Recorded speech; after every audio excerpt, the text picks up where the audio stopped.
first and foremost is availability. Because when we think about in New York City, methamphetamine is not that available, but it is here. But cocaine, for example, is a lot more prevalent. So access to cocaine is greater. That means that there's a greater likelihood that people will abuse cocaine relative to something like methamphetamine. So accessibility is one of those things. Another factor that might play a role is that if the drug itself is used to delineate the group's membership. So if you think about youth culture today, and not to pick on hip hop because I'm a fan, in some songs or some people talk about marijuana use, and they talk about it and it's glorified. And so as a result, people who are in that sort of culture might use that drug more often because it helps to delineate the boundaries of the group. And so that increases the likelihood of use. Or if you think about other sort of cultures, businessmen, you may be at meetings in which there are martini glasses passed around. In that culture, the martini glass, having a drink after work or at a meeting, that might increase the likelihood of alcohol being abused in that culture because it kind of helps to define or delineate the membership boundaries.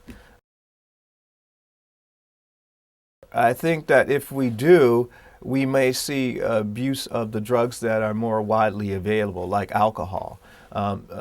Certainly during times of crisis, people may indulge a little more than they normally would. So you may see increases in alcohol, but in terms of the illicit drugs, I'm not sure because of their lack of availability. If people who have access, they may use more so than they normally, but that's a difficult question for me to predict.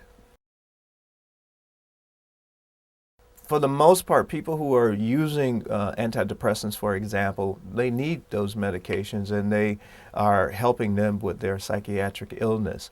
The way we look at those drugs in some instances, like for example ADHD medications, there have been a lot of talk about folks abusing those medications. There's been a lot of talk about the diagnosis, people being overdiagnosed with ADHD. And sure, you may have those instances, but I think in large part, folks are being responsible as possible.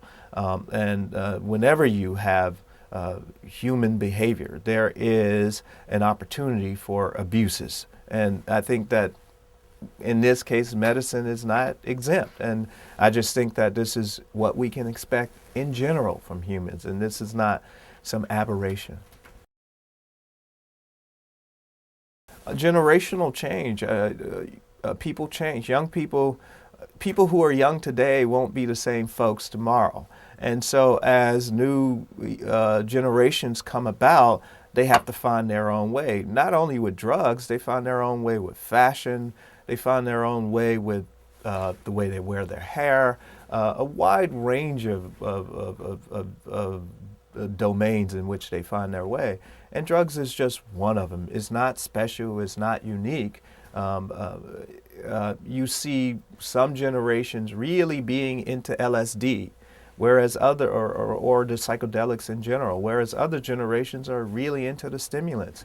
But by that same token, you found that some generations were into bell bottoms, other generations were into straight-legged pants. And so I think that as each generation find their way, they will also select their psychoactive intoxicants similarly. The drugs themselves have always been there. So I think that the culture influences the drug use in part, but it's difficult to say for me because that's not something that I study directly. But I think that given that drugs are there and they have been, because the drugs that people are using have been here for centuries. But their popularity changes. In part, their popularity changes too as a function of our focus, our media focus, our educational focus on them, and our concern about those drugs.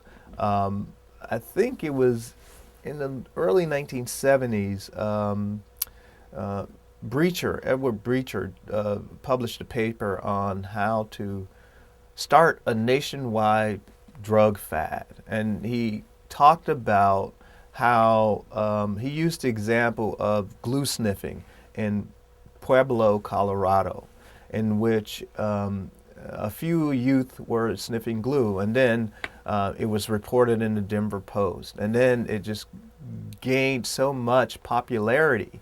Other newspapers reported articles on this. Then Time and Newsweek and those magazines did pieces. And then the popularity of glue sniffing really increased during this period.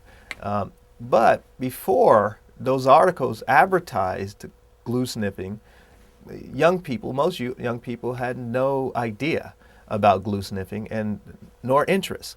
And so I think our attempt to educate people about these drugs, we have to be careful in our attempt not to glorify them and not to over advertise them like they are Nike tennis shoes or something. You know, when you say the next big drug, we talk about prescription opiates now. We're concerned about them, so they are certainly a problem. That's a growing problem, and that's the current sort of, or the concern that's on the horizon. So that may be a problem in the future. But when we think about stimulants, what we know is that they tend to go in cycles. So cocaine is popular during an era, and then amphetamines come back. Then they will go out of fashion, and then cocaine will come back, which will go out of fashion, and then amphetamines back. And so now we might be due for an increased focus on cocaine in the next 20 years or so. But as you know, it's difficult to predict the future, and I don't have a crystal ball.